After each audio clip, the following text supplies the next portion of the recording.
एकदा नैमिषारण्ये ऋषिसर्गाय पुच्छमुनया सर्वे सुखं प्रत्येन तथाप्यं प्रत्येकं महामहिनानन्दे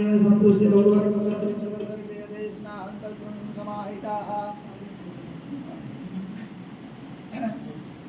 भगवान व्यास जी कहवा लाग्या कि एक समय अयोध्या पासे आवेला अति पवित्र शुद्ध जी ने अति उत्तम प्रश्न पूछो कि हे महामुनीश्वर એવું કયું વ્રત કે તપ કરવાથી માણસને ઈચ્છિત રૂપની પ્રાપ્તિ થાય છે ના પણ ખૂબ શુદ્ધ છે એ અમને કહેવાય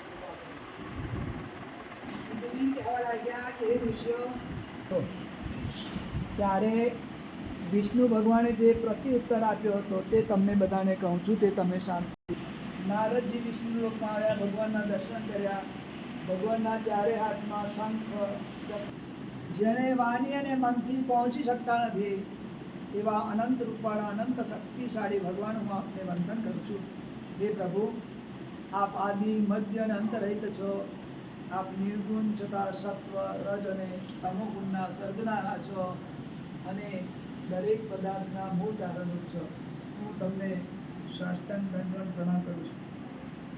નારદજીની સ્તુતિ સાંભળીને ભગવાન કહેવા લાગ્યા